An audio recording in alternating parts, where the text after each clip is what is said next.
without taking much time, the MEC for Sports, Arts, Culture and Recreation had intended to actually grace this event and interact with you. And when that could not happen, she texted to say, I'm going to send a senior official, also from my office, to come and share a few remarks with you and to honor the invite that you had extended to me. And so I would like to take this moment to invite Mr. Ntsako Mohove, who will be speaking here representing the MEC Morakan. Leadership.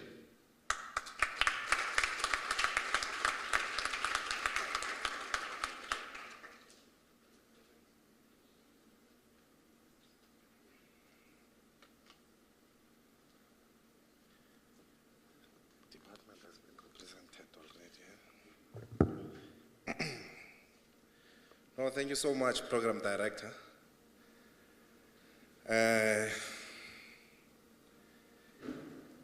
Let me, of course, convey greetings to yourselves, UJ students. I'm very happy to see young people with uniform here. I'm reminded of my times when I was a young leader of the student movement called COSAS. And of course, I'm happy that young people are here to then be able to participate in this particular conversation. This conversation is important. Let me greet professors that are here, youth organizations that are here. If there are veterans of our struggles that are here, because we're speaking about them, then we need to be able to, you know, history is important, that we need to be able to tell the correct history, so that we are not able to distort history.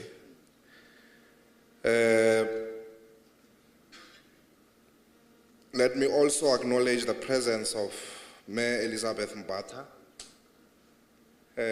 Ma'am Mbatha is working with us in the office. Of course, it is just unfortunate, Ma'am Mbatha, is that the MEC has said to me that she takes this particular engagement seriously, and I must come here and commit on activities that we are going to undertake, all of us. So Ma'am Mbatha will be working with us, Dr. Masuta, Director for Emerging Researchers.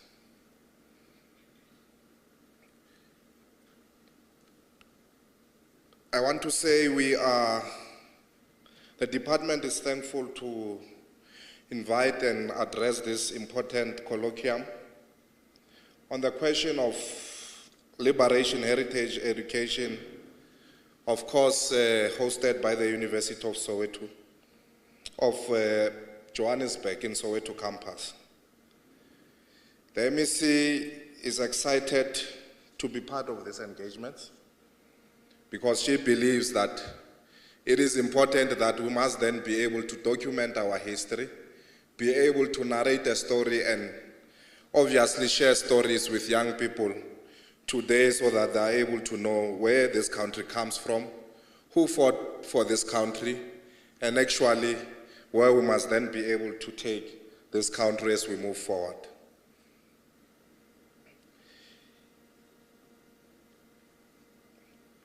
The MEC is also excited about this particular work the University of Joburg is going to undertake with the Department of Sports in honoring or doing in honor of our liberation heroes and heroines, those who fought for our struggles, for me and you, to then be able to get access to education, be able to vote, but also get access to most basic services that we have.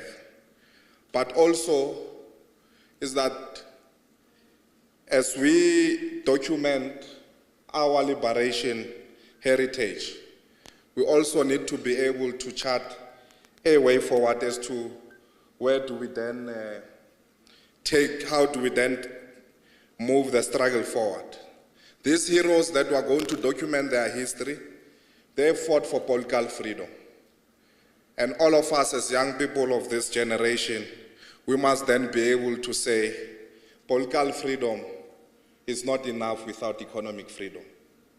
And as we document the history, we need to be able to say, now it's time for us to determine a future that will then liberate this particular generation economically. And I think these are some of the conversations that we think are important that we must then be able to undertake. This event is hosted in the University of Johannesburg, a university and campus that identifies with the history and liberation of our country. And this is evident as per the building names that we see and we get to see in the university. Our students stay in buildings, Memapata, that are named after our liberation heroes. And I know that in this institution, there's a student residence called Hector Peterson. And I think these are some of the activities we need to then be able to undertake.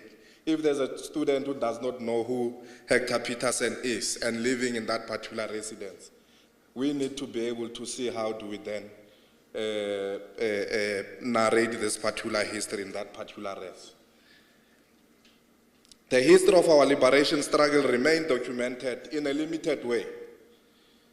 Meaningly, we don't know a lot about our liberation struggle. We only know about few people who have been commissionalized. As to those who are writing history, they only tell us what they think they must tell us. And the important history that we need to know, we are not being told. So it is important that the department commits, and as we said in our strategic planning, we are going to enable environment, Dr. Masuta, to partner with NPOs, institutions of research, and many more individuals will then be able to assist us to then be able to enable an environment so that we're able to say, let's bring everybody on board so that we're able to tell our story, that is the South African story. Most of our stories are undocumented or untold. Majority of us here who might be sitting here, we had a brother or a father or an uncle or a grandfather who took part in the liberation struggle. But it's either institutions of government don't recognize them, or we generally don't know about their contribution. The Department of Sports and Arts and Culture, Recreation, it's excited to have an opportunity to partake on a discussion on how best we'll then be able to help our liberation heroes to tell their stories and get their well-deserved recognition. So we'll then be able to commit to then be able to assist our liberation heroes to then narrate their particular story. Often you'll hear liberation heroes saying, the stories that are told, they're economical with the truth. So we need to be able to tell the stories as raw as they are. And the only people who can give us the stories is when we talk directly to these particular heroes.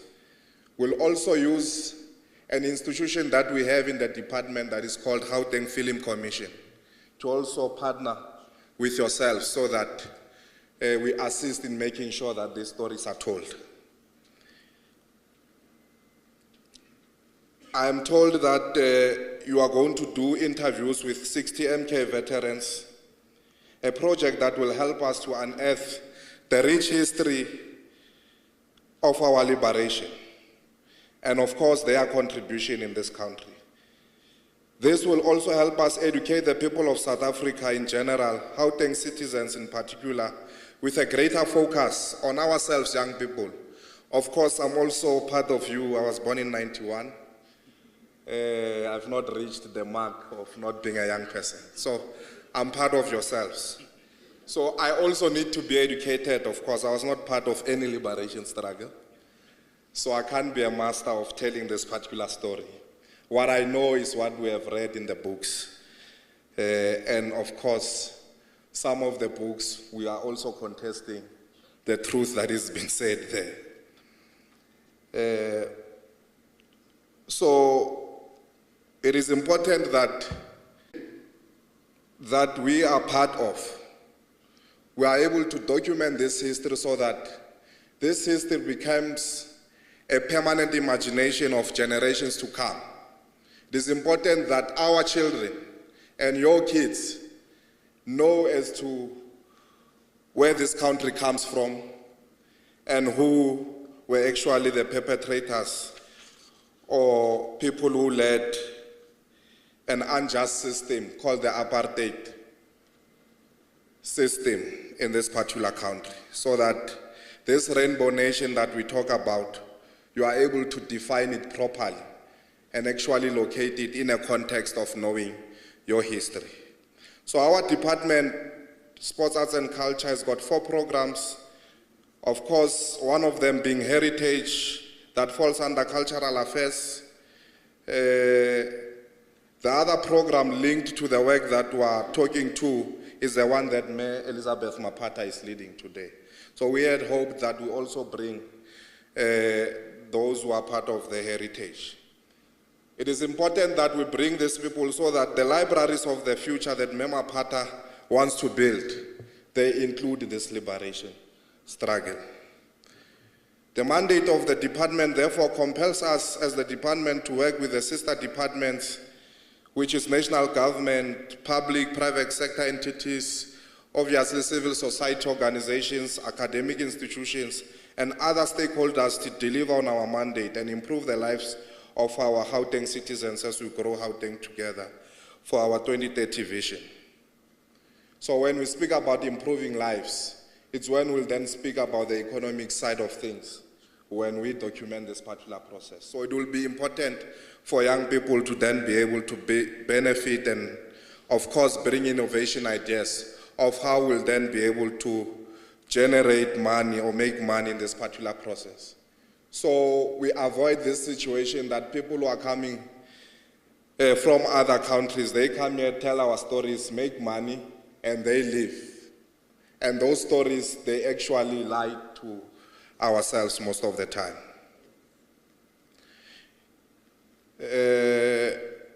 So it is for these reasons that the invite to address all of you today is not taken lightly by the MEC. Rather, it must be understood in a context of our service delivery mandate as a department. Gauteng remains a home of many heritage sites, which includes the Mandela House Museum, that is just here next to us, Apartheid Museum, the Hector Peterson Memorial, the Women's Project, Charlotte Matek and Helen Joseph Graves, the Lily's Farmhouse, the Chancellor House, the Chris Honey Memorial, just to name about a few of heritage sites that we have. But you see, it is unfortunate that when we have these discussions, the MEC says I must not come here and defend government.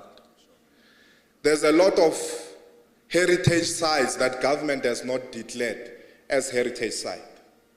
And one of the most important that I think I must then be able to speak to is the Kosi Mampuru prison, where you have what you call the gallows, where many of our forefathers have been hanged there, killed and tried at that particular prison for actually trying to destabilize the apartheid regime. Many of our forefathers in the gallows at Kosi Mampuru prison, some of them have been killed there and buried by the apartheid government. Even today, their families don't know where the government has buried them. But Kosi Mampuru prison in the gallows has not been declared as a heritage site.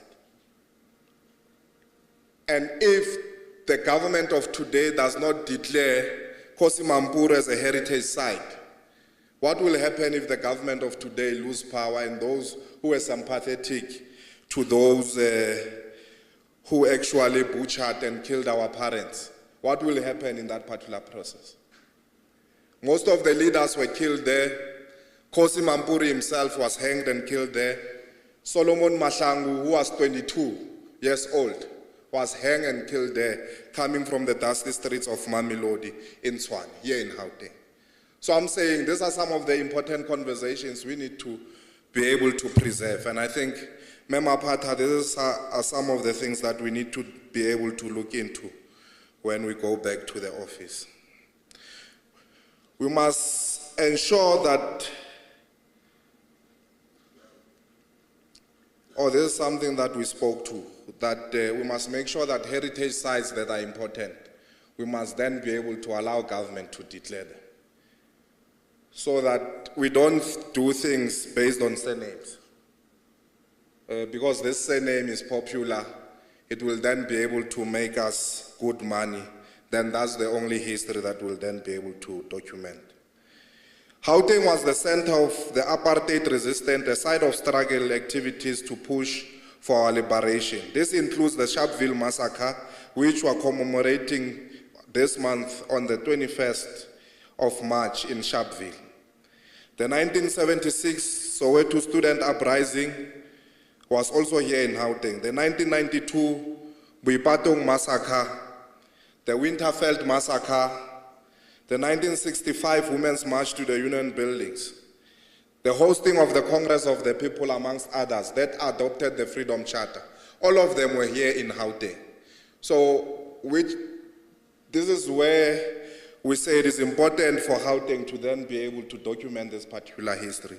And our young people need to know the truth so that they are able to determine their own future. It is for these historic factors that we need to play a central role in supporting existing heritage sites, lead the program of establishing more heritage sites, as not all our fallen and liberation heroes and heroines have been given their due recognition. We only recognize those who have big surnames. We can not only start and end at establishing and maintaining heritage sites, but we must ensure that we also support efforts of documenting, archiving, and distributing books, videos, documentaries, and all other available information about the South African Liberation Project. This work can be done through our library and archival program so that the current and future generation can be able to access and interact with our rich and glorious history of the province and its people. We owe it to our future generation as this administration to ensure that their role in the liberation struggle is not forgotten. It is also important that we use our creative industries. The creative industry must also be supported to ensure that films, documentaries, and stories that we see on our daily TV, TikTok, YouTube also embrace this rich history. We must remind our people of the role played by women and men of this country to liberate our people from colonial and apartheid shackles. They have to have a responsibility to help us in telling such stories. So we're speaking about the celebrities that we look up to. Those that inspire us must then be able, through music and every other sector that they specialize in, tell these particular stories. The artists or music artists that we had in the apartheid regime, Abu Mamera Makeba, Hugh Masekela, would tell stories indirectly as to what is happening in the country. And we need to be able to encourage the current artists to then be able to do so. Even when we dance to Amapiano must then be able to tell us that we must not forget where we come from. Because after here, you know, all of us will then be able to dance to those particular tunes. Those tunes must be influenced in such a way that it is able to liberate the young people of today and not only talk about other things that I don't want to talk to today. What is important is that the creative industries must not only encourage young people to be inspired by drugs and expensive alcohol. In doing this important liberation heritage education work, we need to recognize that South Africa is a direct beneficiary of African and global international solidarity. Our liberation movement veterans could not have achieved success without the solidarity of other African nations, such as Namibia, Lesotho, Tanzania, Angola, Mozambique, and Zimbabwe, who could have not achieved what we have achieved today without these particular countries. In Africa, and of course, globally, we had countries like Sweden, who then actively supported our struggle heroes during this era. We remain indebted to these countries. They are people and leaders who waged relentless war against colonial and apartheid rule. African leaders such as Julius Nyerere, Thomas Sankara, and I know one of the residents of buildings are named after Thomas Sankara here in the University of Joburg in Soweto campus. Kwame Nkrumah, Kenneth Kaunda, Samora Machel, and many more that might not be as recognized, contributed in ensuring that South Africa defeats the apartheid regime. We can only work if we work together as per our call of GGT 2030, which prioritizes mostly our townships, informal settlement, hostels, which we call it TISH in this particular current executive term. We therefore call for stronger and closer cooperation between us as the department, academics, professionals, as well as yourselves as students, to help this project become a success. Let us help our forgotten, living and departed heroines to tell their stories. We are looking forward to fruitful deliberations and, of course, resolutions after this particular program so that we are able to partner with the university and yourselves and students who have ideas, because we have deliberately said we are going to enable the department to go out and mine for ideas. So the department would not say it has the solutions to everything. It's going to be able to work with everybody else who's here. It is important that as we undertake this particular process, the TISH program tells us that let's go and get the stories in our own townships, all of them, in Gauteng, to check as to how our liberation struggle heroes have contributed to us being able to have what we have today. Program Director, thank you very much.